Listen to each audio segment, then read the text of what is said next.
Hello friends, I am Priyanka. Welcome to your channel for maths learners. आज हम maths का pedagogy के question देखेंगे जो कि काफ़ी इंपॉर्टेंट है और प्रीवियस ईयर के हैं। ठीक है, तो फर्स्ट है, एक अभाज्य संख्या होती है, what is a prime number? Option A, एक सम संख्या इवन नंबर। ऑप्शन बी, एक विषम संख्या ऑड नंबर। एक संयुक्त संख्या मतलब कॉम्बाइन नंबर। डी, इनमें से कोई नहीं। ठीक है, तो प्राइम नंबर वो होते हैं जिनके दो ही फैक्टर होते हैं, मतलब दो ही गुणनखंड होते हैं। एक तो वो खुद नंबर और दूसरा वन। जैसे हम ले लें 2, 3, 5, 7 डैश डैश डैश और भी होते हैं। ठीक है, तो ये क्या है? ये प्राइम नंबर है। 2 क्या है? 2 इवन प्राइम नंबर है। ठीक है, ये इवन प्राइम नंबर है। इसके बाद जो भी होते हैं ना, सब ये क्या होते हैं? ऑड प्राइम नंबर होते हैं। 2 एक लौता इवन प्राइम नंबर है और ये सबसे छोटा प्राइम नंबर है। तो दो फैक्टर होते हैं ना, जैसे 3 है, 3 के दो ही फैक्टर है, एक तो 1 और एक ये खुद ये नंबर। तो प्राइम नंबर का डेफिनेशन ही यही है कि प्राइम नंबर वो होते हैं जिनके दो ही फैक्टर होते हैं, एक तो वो खुद नंबर जैसे कि ये, और 1 सभी का फैक्टर होता है। ठीक है, तो ऑप्शन ए, एक सम संख्या है। ये सम संख्या है बट सम ही संख्या नहीं, ऑड नंबर भी है इसमें तो है। एक विषम संख्या नहीं, क्योंकि 2 इवन नंबर है। एक संयुक्त संख्या, हाँ, क्योंकि इवन नंबर भी है ऑड नंबर भी है, तो एक संयुक्त संख्या तो है, ये सही है। इनमें से कोई नहीं, ये तो हो ही नहीं सकता, तो ऑप्शन थर्ड हमारा सही है। ठीक है, सेकंड क्वेश्चन पे जाते हैं। सेकंड क्वेश्चन ये है।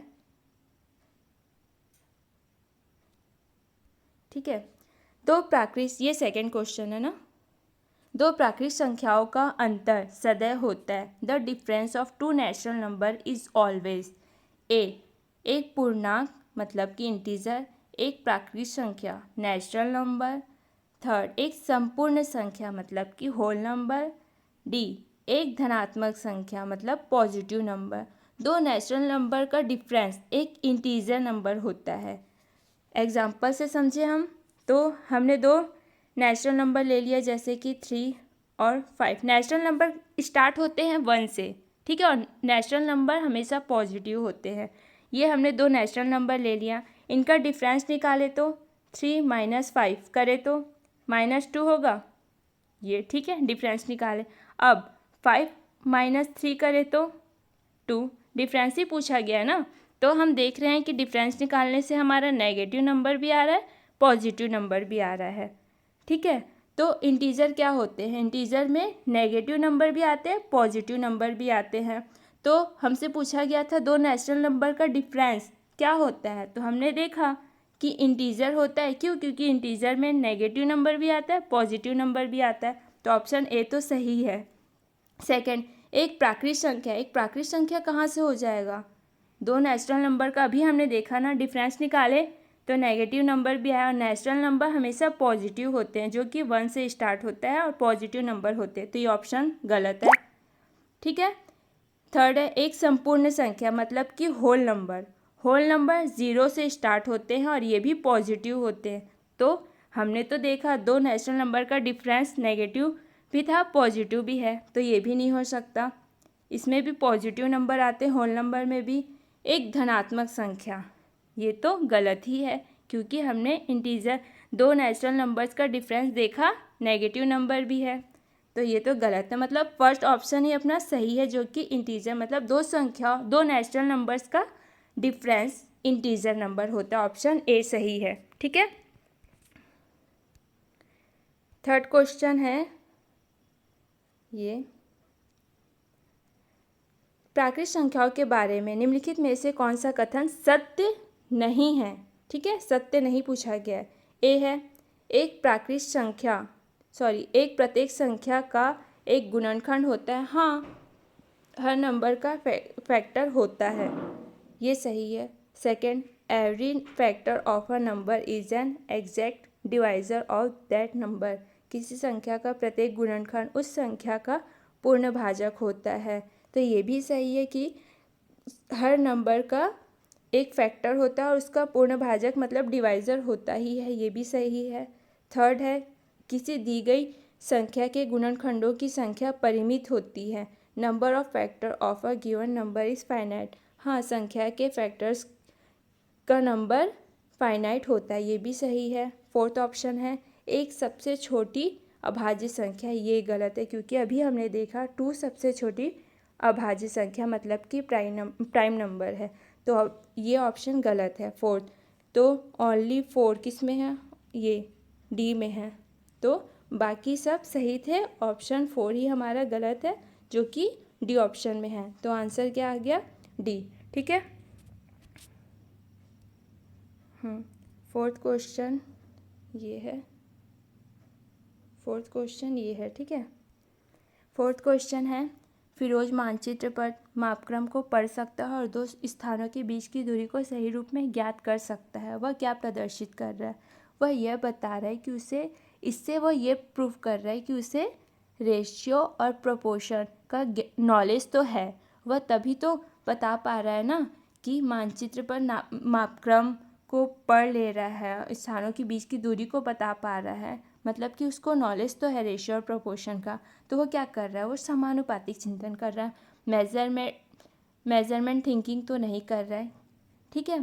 ट्रांसपोजिशन ये भी नहीं है, अध्यारोपण सुपर इम्पोजिशन ये भी नहीं है, समानुपातिक चिंतन कर रहा है तभी तो बता पा रहा है ना एग्जैक्ट। तो ऑप्शन डी सही है। ठीक है।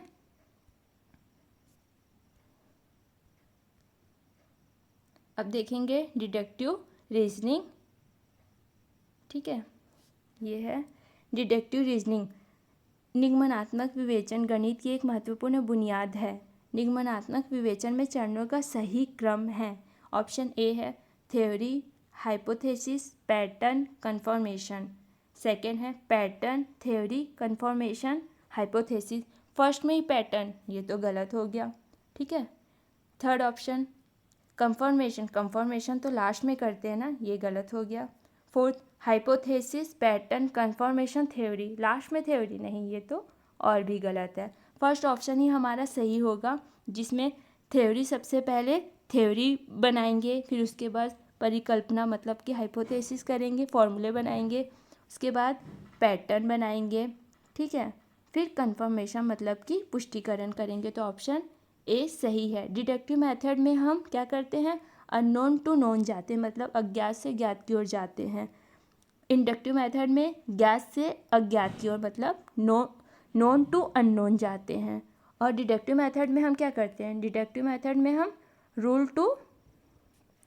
टू एग्जाम्पल जाते हैं ना, रूल टू एग्जाम्पल जाते हैं डिडक्टिव मेथड में।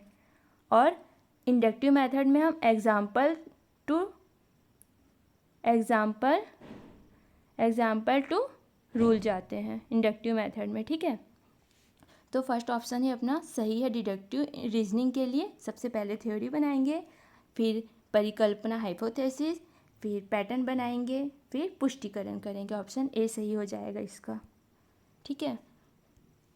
6 नंबर के क्वेश्चन को देखें हम, तो ये है क्लास 5th की बात कही गई है इसमें। ठीक है। क्लास 5th की बात की गई है। क्या है, कक्षा 5 का एक बालक उल्लेख करता है कि 1/2 1/3 से कम है। यहाँ यह बालक किसके विचार का अति सामान्यीकरण कर रहा है। ऑप्शन ए ratio, second natural number, third irrational number, fourth है प्रोपोर्शनल। तो बच्चा जब बोल रहा है 1/2 1/3 से छोटा है, तो मतलब ये क्या कर रहा है, ये 2 छोटा है 3 से, मतलब नेचुरल नंबर का कंपैरिजन कर रहा है रैशनल नंबर से। नेचुरल नंबर का तो उसे नॉलेज है, इससे ये प्रूफ हो रहा है कि नेचुरल नंबर का नॉलेज है। तो नेचुरल नंबर में 2 छोटा है 3 से, तो उसे लग रहा है कि रैशनल नंबर में भी 1/2 छोटा होगा 1/3 से। ठीक है। तो वो क्या कर रहा है, वो सामान्यीकरण कर रहा है किससे, नेचुरल नंबर से सामान्यीकरण कर रहा है, क्योंकि वो 2 छोटा है 3 से ऐसा समझ रहा है। तो 1/2 भी छोटा है 1/3 से, तो सामान्यीकरण कर रहा है प्राकृतिक संख्या। तो ऑप्शन सेकंड सही हो जाएगा। ठीक है। 7th नंबर के क्वेश्चन को देखें, तो ये है, ठीक है।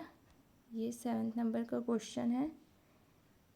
क्या है, एक गणित कक्षा में निम्नलिखित में से कौन से शिक्षण अधिगम संसाधन दृष्टिबाधित मतलब कि जिसे देखने में समस्या है विद्यार्थियों की सहायता हेतु उपयोग में लाए जा सकते हैं। ए ऑप्शन है टेलर एबेकस, बी कंप्यूटर, सी जियोजेब्रा। सही विकल्प का चयन करना है। तो टेलर एबेकस का यूज़ कर सकता है क्योंकि इसमें मोती होती है जिसे टच कर वो पहचान कर सकता है। बी क्या है, कंप्यूटर। तो ऑप्शन ए तो सही लग रहा है। बी क्या है, कंप्यूटर। कंप्यूटर का प्रयोग नहीं कर सकता क्योंकि इसमें देखना होता है, तो जो नेत्रहीन है वो कंप्यूटर यूज़ कैसे करेगा, ये गलत है, ठीक है। सी जियोजेब्रा, जियोजेब्रा का यूज़ भी नहीं कर सकता क्योंकि एक सॉफ्टवेयर है जिसमें कि देखने की ज़रूरत पड़ेगी, ठीक है। तो ये भी गलत हो जाएगा। ऑप्शन ए ही सही है जो कि टेलर एबेकस है, जिसमें कि बच्चा टच करके जान पाएगा, ठीक है, पहचान कर पाएगा। तो ऑप्शन ए सही है जो कि 4th ऑप्शन में केवल ए, ये हमारा सही है, ठीक है। 8th नंबर के क्वेश्चन को देखें अब, ठीक है। ये 8th नंबर का क्वेश्चन है। 8th नंबर का क्वेश्चन है, त्रिपद व्यंजक के गुणक हो सकते हैं the factor of a trinomial expression. Option A numbers, second variable, C expression, D क्या है, ज़ीरो। तो एक्सप्रेशन, हमने एक्सप्रेशन अलजेब्रिक एक्सप्रेशन में पढ़ा था ना, मोनोमियल जिसमें कि 1 टर्म होते हैं, बाइनोमियल जिसमें 2 टर्म होते हैं, ट्राइनोमियल जिसमें कि 3 टर्म होते हैं, और पॉलिनोमियल जिसमें कि 4 या उससे ज़्यादा टर्म होते हैं। तो यहाँ पे ट्राइनोमियल त्रिपद व्यंजक की बात की गई। तो कोई एक्सप्रेशन ले लें हम, जैसे कि x square plus 3x plus 6, ये एक्सप्रेशन ले लिया हमने देखा यहाँ 3 टर्म है, 2 3, ठीक है, 1 2 3 टर्म है, तो ये ट्राइनोमियल है जिसमें कि हम देख रहे हैं कि नंबर्स तो है, 6 नंबर ही है ना, है चर, वेरिएबल भी है, एक्स स्क्वायर और एक्स वाई जेड, ये सब क्या होते हैं, ये सब वेरिएबल होते हैं, ठीक है। तो ये तो है एक्सप्रेशन में। सी है व्यंजक, ये एक्सप्रेशन ही तो है, ये एक्सप्रेशन ही है ना, तो सी ऑप्शन भी सही है। ज़ीरो ये कहीं है, नहीं है, एक्सप्रेशन में ज़ीरो नहीं है और नहीं होता, ठीक है। तो ऑप्शन ए बी सी ये तीनों सही है, डी गलत है। तो ए बी सी का है 4th ऑप्शन में, तो 4th ऑप्शन सही हो जाएगा, ठीक है। 9th नंबर का क्वेश्चन देखें तो ये है, एनसीएफ की बात की गई है इसमें, ठीक है। क्या है, राष्ट्रीय पाठ्यचर्या रूपरेखा 2005 बल देता है कि स्कूल गणित गतिविधि आधारित हो। ऐसा है क्योंकि यह विद्यार्थियों को आजीविका कमाने के कौशल के विकास में सहायता करता है। नहीं, हम मैथ्स इसलिए तो नहीं पढ़ते कि आगे चल के कमाएं, ये गलत है। बी ऑप्शन है, यह विद्यार्थियों को गणित में अर्थपूर्ण समस्याओं को हल करने सुलझाने के लिए प्रोत्साहित करता है। हाँ, मैथ्स में हम यूज़ करते हैं ना अपनी डेली लाइफ में, मैथ्स हम अपने डेली लाइफ में यूज़ करते हैं, ठीक है, ये ऑप्शन सही है। सी है, गणित में अमूर्त संकल्पनाओं को समझने के लिए अमूर्त अनुभव उपलब्ध कराता है। हाँ, ये भी सही है क्योंकि एग्जाम्पल से समझते हैं हम। ट्रायंगल के बारे में जैसे हमें बताना है बच्चों को तो कैसे बताएंगे, तो हम समोसे का एग्जाम्पल से समझा सकते हैं कि ये समोसा है, इसके भी 3 कोने हैं, मतलब ये ट्रायंगल है। पिज़्ज़ा का टुकड़ा ले लें, इसमें भी 3 कोने, मतलब ये ट्रायंगल है। तो हमने किया ना, अमूर्त संकल्पना को समझने के लिए मूर्त अनुभव उपलब्ध कराया ना, तो ये भी ऑप्शन सही है। बी और सी सही है। डी क्या है, यह प्राथमिक कक्षाओं में बच्चों को मनोरंजन का समय उपलब्ध कराता है। बच्चों को मैथ्स एंटरटेनमेंट के लिए नहीं पढ़ाती, ये गलत है, ठीक है, ये गलत है। बी और सी ऑप्शन सही है जो कि ऑप्शन ए में है, तो ऑप्शन ए सही हो जाएगा, ठीक है। 10th नंबर का क्वेश्चन है ये, गणित अवधारणाओं को पढ़ाने के लिए निम्नलिखित में से कौन सी प्रभावी रणनीति नहीं है, ठीक है, नहीं है, नहीं को ध्यान में रखेंगे, ठीक है। ए ऑप्शन है प्रदर्शन और व्यवहारिक गतिविधियाँ, ये तो ठीक है, व्यवहारिक गतिविधियाँ प्रदर्शन, ठीक है। सेकंड, वास्तविक जीवन के अनुप्रयोग और समस्या समाधान, ठीक है, रियल लाइफ से कनेक्ट करके, ठीक है। सी बिना किसी छात्र सहभागिता के व्याख्यान आधारित निर्देश। बिना किसी छात्र सहभागिता और व्याख्यान दोनों नेगेटिव वर्ड है, तो ये तो गलत हो गया। ठीक है।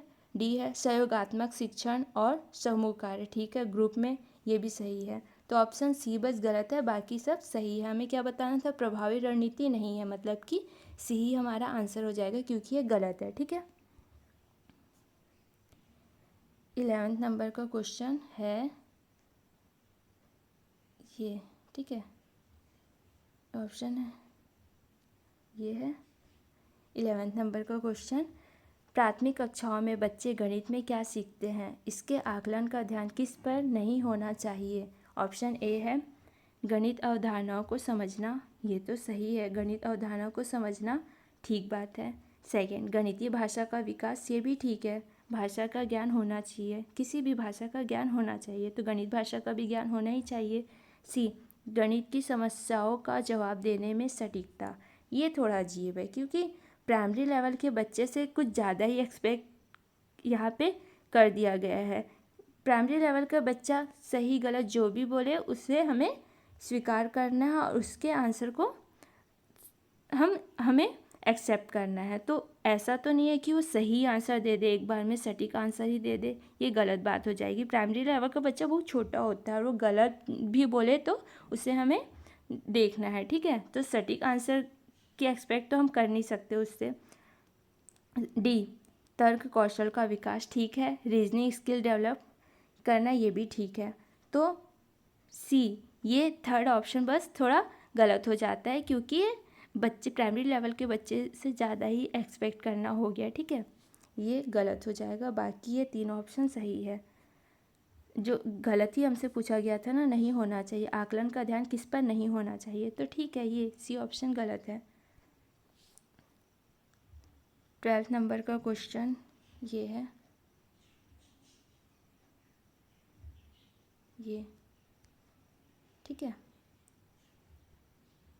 क्या है, आलोचनात्मक सोच और विश्लेषण कौशल को बढ़ावा देने वाले इतिहास पाठ्यक्रम को डिजाइन करने के लिए एक प्रभावी रणनीति क्या है।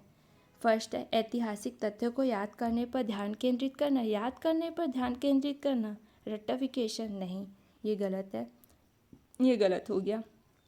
बी, मूल्यांकन के लिए बहुविकल्पी प्रश्नोत्तरी आसान, बहुविकल्पी प्रश्नोत्तरी मूल्यांकन के लिए भी गलत हो गया।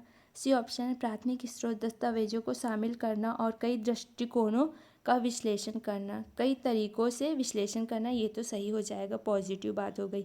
ठीक है, ये पॉजिटिव हो गए, दृष्टिकोणों का विश्लेषण करना, ठीक है, ये सही बात हो गया। डी, छात्रों से वर्कशीट और रटने का अभ्यास पूरा करवाना, रटने का अभ्यास पूरा करवाना, ये तो नेगेटिव हो गया ना, तो ये भी गलत हो गया। ऑप्शन सी ही एक है जो सही है और पॉजिटिव है, तो ये तीन ऑप्शन तो नेगेटिव थे, थर्ड ऑप्शन ही पॉजिटिव और यही सही है। प्रभावी रणनीति क्या है, तो हमें यही बताना था ना, पॉजिटिव ही बताना था, तो ऑप्शन सी सही है। ठीक है,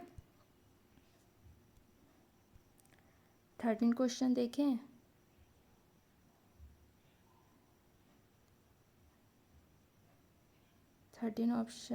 थर्टीन क्वेश्चन है ये। ठीक है, क्या है, एक शिक्षक एक नई गणितीय अवधारणा प्रस्तुत करना चाहता है, छात्रों को शामिल करने और उनके पूरे ज्ञान के निर्माण के लिए निम्नलिखित में से कौन सा उपागम सबसे प्रभावी है। पाठ्य पुस्तक से एक पाठ्य सामग्री निर्दिष्ट करना, एक पाठ्य सामग्री निर्दिष्ट करना, देखते हैं, और ये ठीक तो नहीं लग रहा लेकिन और देखते हैं। बी, व्यवहारिक गतिविधियां प्रदर्शन का संचालन करना, ये तो पॉजिटिव है, ठीक है, ये सही लग रहा है। थर्ड है व्यक्तिगत अभ्यास, व्यक्तिगत अभ्यास प्रैक्टिस नहीं, ये नेगेटिव है। ठीक है, फोर्थ है विषय को व्याख्यान प्रारूप लेक्चर मेथड नहीं, ये भी गलत है, तो ऑप्शन बी ही एक पॉजिटिव है, व्यवहारिक गतिविधियां प्रदर्शन का संचालन करना। ठीक है, ये ऑप्शन सही है। ए भी सही नहीं क्योंकि एक पाठ्य सामग्री, ये तो बात सही नहीं है ना, तो ए भी गलत है, ऑप्शन बी ही सही हो जाएगा। ठीक है, 14 क्वेश्चन है मिस्टर जॉन, ये मिस्टर जॉन कौन है देखते हैं। ठीक है, ये हो गया 14 नंबर का क्वेश्चन। मिस्टर जॉन एक विशेष स्कूल में पढ़ाते हैं और उनके छात्र नेत्रहीन हैं, मतलब जिन्हें देखने में प्रॉब्लम है, तो कौन सी शिक्षण सामग्री उनके छात्रों के लिए सबसे प्रभावी होगी? ए, वीडियो आधारित, नेत्रहीन और वीडियो आधारित, ये तो सही नहीं है। बी, चित्र आधारित, इसमें भी वही कहा गया। स्पर्श आधारित, टच कराकर, तो ठीक लग रहा है। डी, उपरोक्त में से कोई नहीं, ये भी। तो जिसे देखने में प्रॉब्लम है उसे हम बोलकर, सुनाकर, उससे टच करवा कर ही तो पढ़ा पाएंगे ना। तो जिसे दिखाई नहीं दे रहा उसके सामने वीडियो ये चलाना, ये क्या बात हुई, ये गलत हो जाएगा। चित्र आधारित मतलब उसे भी दिखाना ही होगा जो नेत्रहीन है, ये भी गलत है। स्पर्श आधारित मतलब टच करवा कर, हाँ ये सही है, ये पॉजिटिव है। जो नेत्रहीन है जिसे देखने में प्रॉब्लम है वो टच कर ही तो पढ़ पाएगा ना, तो ये सही हो जाएगा। ठीक है, ऑप्शन डी नहीं, ऑप्शन सी सही है। ठीक है, 15 नंबर लास्ट क्वेश्चन ये है। ठीक है, ये क्या है? निम्नलिखित में से कौन सी अच्छी तरह से डिजाइन किए गए गणित के आकलन की विशेषता है? ऑप्शन ए, इसमें केवल बहुविकल्पी प्रश्न शामिल है। बी, यह गणितीय कौशल और अवधारणाओं की श्रृंखला का मूल्यांकन करता है। सी, यह पूरी तरह से संगणकीय कौशल पर केंद्रित है। डी, यह छात्रों को प्रतिक्रिया प्रदान नहीं करता। तो हम देख रहे हैं ए, ये बहुविकल्पी प्रश्न शामिल है, इसमें केवल बहुविकल्पी नहीं, मैथ्स में अच्छी तरह से डिज़ाइन किए गए गणित के आकलन की विशेषता, ये तो बिल्कुल भी नहीं है कि बहुविकल्पी प्रश्न शामिल है इसीलिए। ठीक है, ये गलत हो गया। यह गणितीय कौशल और अवधारणाओं की एक श्रृंखला का मूल्यांकन करता है, हाँ ये पॉजिटिव और ये सही भी है। ठीक है, एक श्रृंखला का मूल्यांकन करता है गणितीय कौशल और अवधारणाओं की, ये तो सही है। सी, यह पूरी तरह से संगणकीय कौशल पर, कंप्यूटर कौशल पर केंद्रित है, नहीं ये गलत है।